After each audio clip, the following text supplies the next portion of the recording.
Do not be deceived and misled by this whole philosophy of it's another time, the times have changed, the culture have changed, we don't have the same values, the society has changed.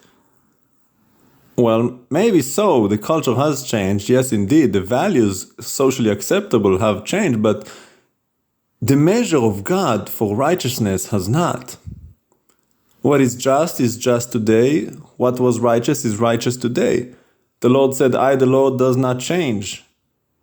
Well, surely his measure of righteousness has not changed, regardless of what is socially acceptable. And that is something that so many people fall for, especially the weak-willed, weak-hearted, and ignorant people who don't really have a heart for God, because if you don't have the heart for God, then something else has your heart, and then it's evident and inevitable that you will compromise. I've heard young girls talk about it all the time. Young girls today, they're all prostitutes. Even before they actually commit the sexual act, they dress like prostitutes. In kindergarten, in elementary school, they wear that tight little short pants, if that even pants. It's like, might as well wear underwear and a bikini for school. You wear such short shorts. It's like, what are you doing? What is this? Godlessness. But mom, that's what everybody's wearing. That's what all my friends are wearing. That's what we wear today. The woman from Instagram, that's what she wears. So I have to wear what everybody else wears. Or else I'm gonna be awkward. I'm not gonna be popular. I'm gonna be outcast. I'm gonna be nobody's gonna be friends with me. And there you have it, folks. That's the way society crumbles when you want to fit in with the rest of them. The Lord told Israel, do not blend in with the rest of them. Be holy, for I, Yod Hei Vav Hei, your God, am holy. Means set apart, unlike the rest. There is none like our God. Mikael, who is like the Lord? No one.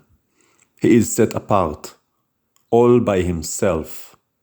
Doesn't try to look like anything or anyone else. That's what you should be if you're a believer, a follower. But most compromises, like I said, the young child, well, don't blame the child, it's the parents' fault. If they're your child, well, they're not 1 or 2, they gotta be at least 6 or 7. What happened in the first 5-6 years? Did you not instill the Torah and the values and morality? Did you not be an example?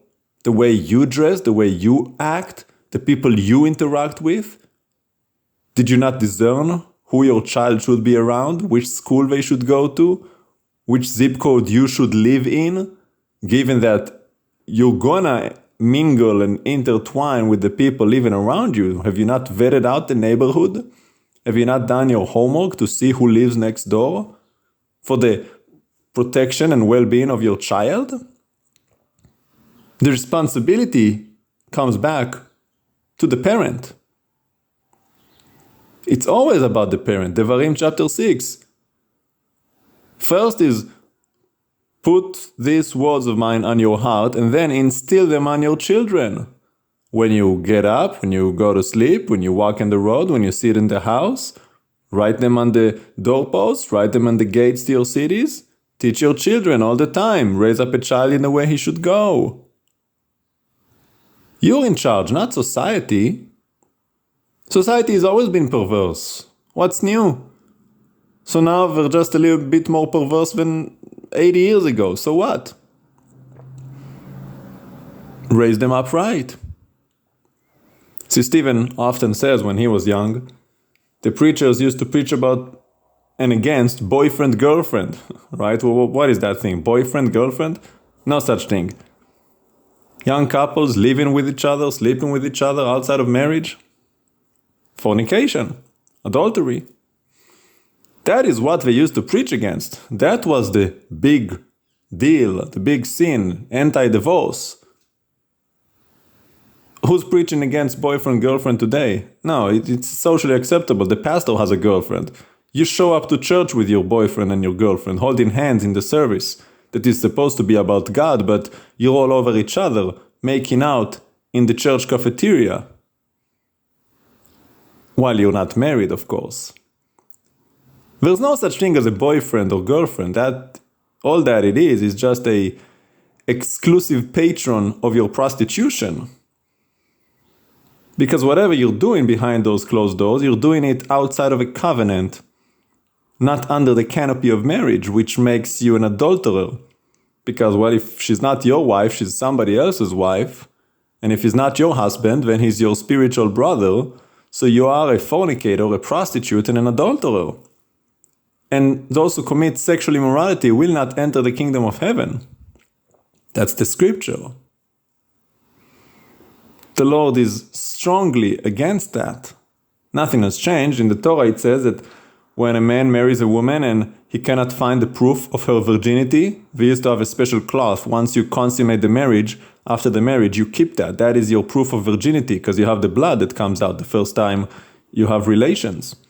And if there is no proof of virginity, they take her out to the town square and all the elders stone her to death because she violated and prostituted her father's house. This is serious. The Lord is holy. He will not allow for a prostitute to enter his house. He is a consuming fire. He does not play. Like I said, he's not like society. He is holy. He is set apart. Unlike the people you know who compromise for evil, the Lord does not. The Lord is serious. He means business. His word is sharper than a double-edged sword. He does not play. Take his word seriously. Adam and Chava didn't, and look what happened to them. He told them they would die, they did not believe, and they died. He told you that adulterers and sexually immoral people will not enter his kingdom. You do not believe? Well, you're going to see for yourself. And why? Because you just are too scared to stand out, to be ostracized, to not be popular. You care so much about what people think of you. You care so much about fitting in, being a part of the crowd? Well, that's your choice. Choose ye today whom you will serve, the Lord or the world. Scripture says that friendship with the world is enmity with God, meaning the culture, the system, the people, the society, because the values of society are so estranged from the values of God. The Lord is holy and moral and righteous. The world is evil and perverse, sexually promiscuous. Like I said, forget boyfriend, girlfriend. Now it's all about the transgenders, homosexuality, all kind of abominations. It's like the sins on steroids now. So who cares about boyfriend, girlfriend? That's he's just a boyfriend, he's just a good old sinner. Well, that's what society says. But according to God, that still is a sin that will end up in death. That means outside of his house. You're not going to enter, and he is life, so everything outside of his house is death. In case you did not know. So don't believe the lie. The Torah is not outdated. There's no expiration date on morality. Absolute morality, I should say, because the Lord is absolute. It's not a marginal note. It's not something that comes and goes based on Democrats or Republican or conservative or liberals. It's not up for debate. It's not on a sliding scale of where do we draw the line? So it's okay, but only over this age and only under those circumstances? No. The Lord is absolute. Marriage between a man and a woman. Marital relations under the canopy of marriage between a man and a woman.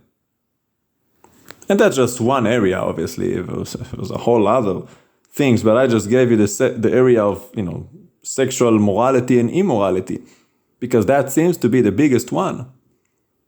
Women dressing up like prostitutes everywhere you go. They're all wearing those shirts and shorts. Short shorts. Looking like a prostitute and a whore, and you allow it, you accept it, and you encourage it. Disgusting. Judgment is coming.